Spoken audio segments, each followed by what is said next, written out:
ظریفې غفاري پر طالبانو څه ګزار وکړ؟ نړیوال بانک بیا تازه څه ویلي دي؟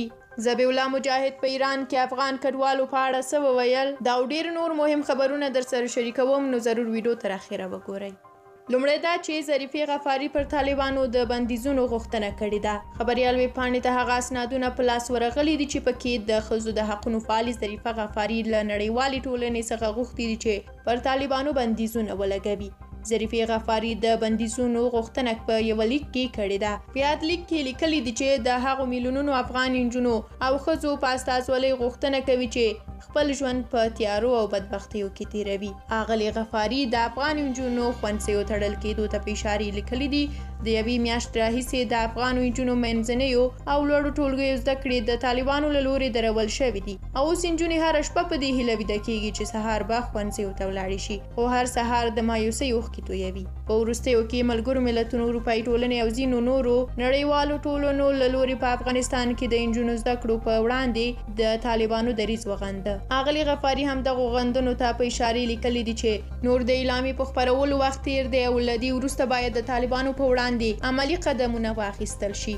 هغې له نړیوالې ټولنې غوښتي دي چې پر طالب مشرانو د بهرنیو سفرونو بندیز ولګوي او ګاونډیو هیوادونو کې شتمنۍ کنګل کړي، ترڅو پر طالبانو سیاسي فشار راشي او د ښځو زده کړو پر وړاندې له بندیزونو لاس واخلي. ذبیح الله مجاهد د ځینو افغان کډوالو سره په ایران کې د ناسم چلن په اړه خپرو شویو ویډیوګانو ګڼ افغانان غوسه کړي دي. د طالبانو د حکومت ویان ذبیح الله مجاهد دا راپورونه خواشینونکي وبلل او ویل چې د وضعیت د بیړني تغییر لپاره دوی له ایراني چارواکو سره اړیکې نیولي او هغوی د همکارۍ ډاډ ورکړی دی. په دې اړه شفیقه خپلواک بیا لیکلي دي په 4 لسیزو کې مو 3 نسله مهاجر شول، خو لا هم لکه د ګور چینجي سره خورو. لا مو هم د یوه باثباته نظام ارزښت نه دی درک کړی. لا هم داسې یو څوک نه دي راکې پیدا شوي چې مخکې شي شخصي تمایلات ټول یوې څنډې ته کړي، وخت او خلک یې سره کرخوي او موږ په یو غږ ورپسې شو. موږ لا هم په دې او هغه نوم ویشلی یو او څومره چې دا دوام کوي هغومره به درد او بې احترامي وي. د شعور بیداري پکار ده. خدای مه کړه داسې ورځ رانشي چې موږ له درد، کړاو او بې احترامۍ سره دومره بلد شو چې نور نورمال راته ښکاره شي. ایرانیانو ته بیا فرهاد دریا هم په یو لیک کې ویلي دي چې که ښه ګاونډیان کېدلی مو نه شئ نو ښه انسانان خو پاتې شئ. د افغانستان بانک پخواني مشر واحد نوشیر وایي چې افغانستان نه ایران ته هر 24 ساعتونو کې حد اقل د 4 میلیونو امریکایي ډالرو په ارزښت اوبه ورځي. د ملګرو ملتونو د کډوالو والي کمشنر بیا ویلي دي چې ایران هره ورځ له 3500 تر 4000 پورې افغان کډوال په شین زور افغانستان ته شړي. افغانستان بانک د افغانستان بانک وایي چې د نړیوالو بشري مرستو پر دوام شنبه کابل ته د 32 میلیونه امریکایي ډالرو کڅوړه راورسېده. د افغانستان بانک د نړیوالې ټولنې مرستو هرکلی کړی دی، ترڅنګ یې له نړیوالې ټولنې غوښتي دي چې خپلې مرستې د بانکي سکتور له لارې ترسره کړي. یاد بانک ویلي دي چې د بانک سکتور له لارې د بشرپاله مرستو ترسره کولو روڼتیا رامنځته کوي او خلکو ته د مرستو رسولو په برخه کې اسانتیاوې رامنځته کیږي. حامد کرزی پخواني ولسمشر حامد کرزي د افغان دیني علماو له هغې غونډې ملاتړ کړی دی چې پکې د نجونو پر زده کړو د محدودیتونو د لرې کولو غوښتنه شوې ده. یو شمېر افغانو ښځینه او نارینه دیني علماو د افغان علماو دیني ډیالوګ په نوم غونډه کې د افغانستان له اسلامي امارت غوښتي و چې د نجونو پر زده کړو محدودیتونه لرې کړي. پخواني ولسمشر ویلي دي د دیني علماو یاده غوښتنه د افغانستان د ټول ملت غوښتنه ده چې دی هرکلی او ملاتړ کوي. کرزي د اسلامي امارت پر چارواکو یو ځل بیا غږ کړی دی چې د افغان ملت او دیني علماو غوښتنې ته په احترام سره په ټول هیواد کې د نجونو ښوونځي پرانیزي. د افغانستان اسلامي امارت د روان لمریز کال له پیل سره د نجونو د ټولو ښوونځیو د پرانیستو ژمنه کړې وه، خو وروسته له هغې خپلې ژمنې په شا شول.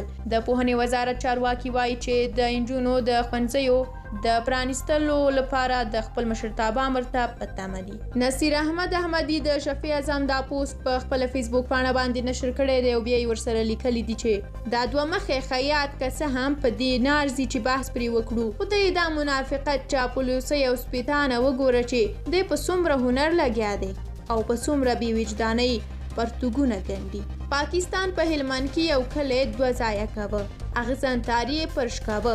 پر همدې موضوع د هغې سیمې د طالبانو او پاکستاني عسکرو ترمنځ جنجال شوی. اخواته په ایران کې پر افغان کډوالو د قیامت ورځ راغلې ده. په بېساري ډول وحشتونه پرې روان دي. دا ناچله لور د دې په ځای چې د پاکستان له لورې د کشیدونکي اغزن تار او د ایران له لورې پر افغان کډوالو روان وحشتونه وغندي، لګیا دی له افغانستان سره د پاکستان او ایران دوستۍ ته خیښتګونه ګنډي. بې وجدانه سړیه تا ته ایران او پاکستان دوستان ښکاري؟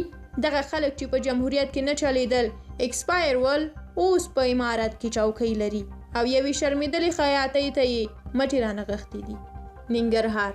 ننګرهار کې کور په کور د پلټنو عملیات پای ته ورسېدل. د ننګرهار امنیتي چارواکي وایي چې په دغه ولایت کې د کور په کور پلټنې عملیات د 545 میله سپکو او درنو وسلو پر راټولولو پای ته ورسېدل. دوی زیاتوي چې یوه اونۍ یې دوام وکړ. پکې ګڼ جنګي تجهیزات او دولتي زرې موټرونه هم نیول شوي دي. پکتیکا په سویل ختیځ زون کې د 203 منصوري قلوردو طالب چارواکي وایي چې په پکتیکا ولایت کې د یو نظامی موټر او موټر سایکل په ګډون ګڼ شمېر وسلې چې پاکستان ته قاچاق کېدلې د کشفي راپورونو پر اساس نیولې دي. د یادې قلوردو څخه شنبه چلم د حمال په خپره کړې خبرپاڼه کې ویل شوي دي چې نیول شویو وسایطو او مهماتو کې یوه راده موټر سایکل، 12 میله کلشنکوف، 2 میله M14، یوه قبضه راکټ، شپني دوربینونه او ځینې نور مواد شامل دي.